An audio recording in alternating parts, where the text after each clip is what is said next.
So for deeper analysis regarding the talks between President Abdel Fattah al-Sisi and also Antonio Guterres, I'm delighted to interview over the phone Mr. Ambassador Ayman Mosharrfa, former Assistant Foreign Minister.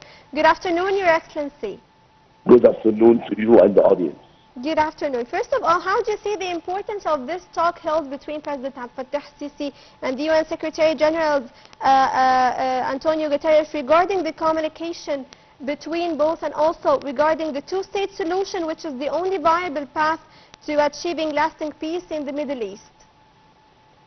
I do see that it's very fruitful and important communication, and it's not the first one.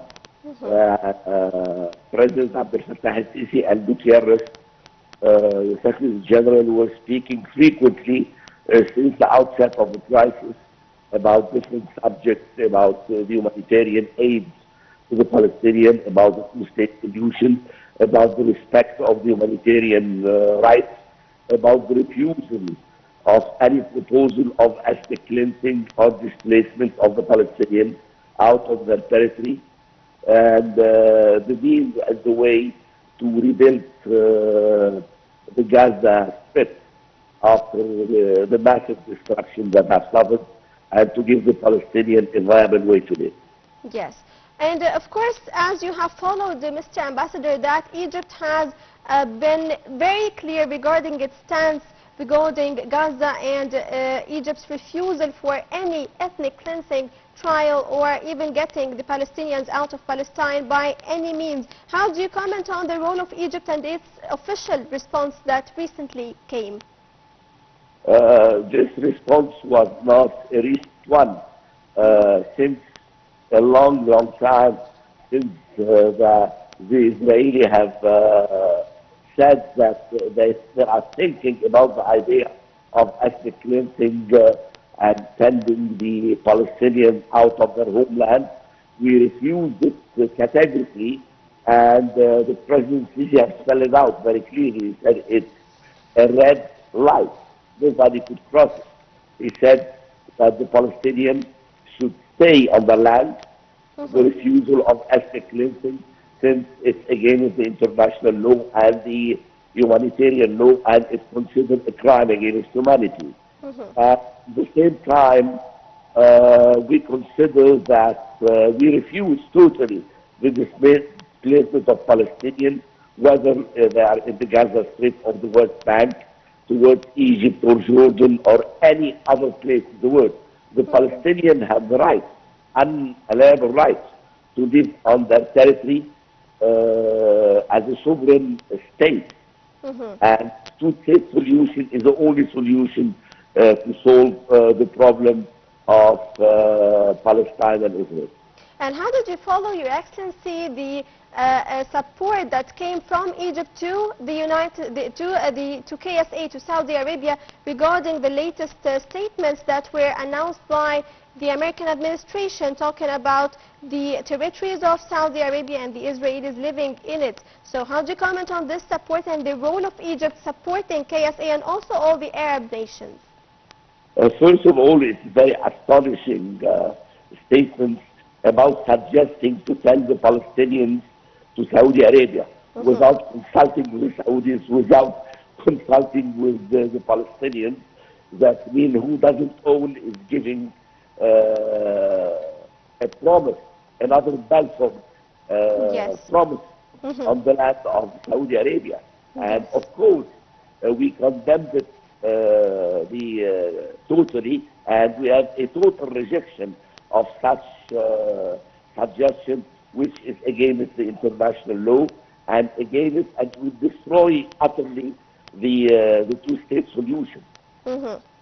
Yes, and how does the attempt to expel Palestinians from their land affect the stability in the Middle East, and how do you think the Arab countries could contribute in stopping this strategy of colonization that the United States is insisting on taking it as an approach? Well, the United States doesn't have a power of attorney of the Palestinians to solve the problem.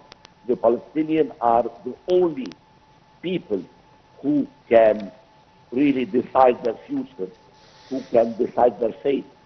They are living on their land, and they will be living on their land, the land of their ancestors, for a long, long time. Nobody is deciding for the Palestinians. The Palestinians decide for themselves. And the Palestinians have learned from the lesson of history that they will never leave their land, because leaving temporarily or permanently, that means you will never return to your homeland. But how do you think, Your Excellency, these statements coming from the American administration, how do you think it would affect the next phases of negotiations and the phases of the ceasefire agreement to remain taking place in Gaza? Well, as I said, you have contradictory statements. One day you say that the Gaza issue, we are trying to view it as an issue of real estate. The other one, the Palestinians should go to Egypt and Jordan. The third one to Saudi Arabia. There is no consistent American policy towards Gaza. Of course, it's creating kind of bleak future or unstable vision of the future. So I do hope, I do exert the American administration to stop to blow, balloon tests or such suggestions, because this suggestion will raise the tension in the Middle East and definitely will have a very negative effect about overproof. And regarding Egypt's role in providing humanitarian and also material aid into Gaza Strip to support Palestinians, regardless of the stubbornness of the Israeli side, do you think that this stubbornness threatens the ceasefire? I didn't understand your question. I didn't hear it. I mean that Egypt is supporting Palestinians by many ways. One of them is supporting them through entering the humanitarian and material aid into the Gaza Strip, regardless all of the violations that the Israeli side is committing, that they are not allowing the aid to enter Gaza. But despite all of this, also Egypt insisted on entering the aid into Gaza, and we succeeded in this without any conditions. Do you think the stubbornness of the Israeli side would threaten the ceasefire taking place in Gaza? First of all, I want to clarify something which is very important. From the outset of the crisis, 80% of the humanitarian aid were entering the Gaza Strip through the Rafah border crossing. Egypt had offered its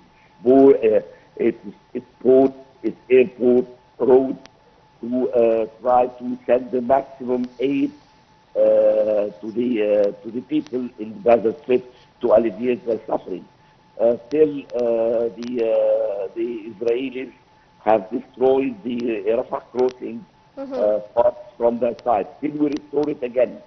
And the Rafah border crossing is the only lifeline for the Palestinians. So I think this negative Israeli attitude definitely will aggravate the situation, which is very precarious and dangerous in the Gaza Strip, and at the end of the day would heighten the tension and would lead to a total resumption of hostility.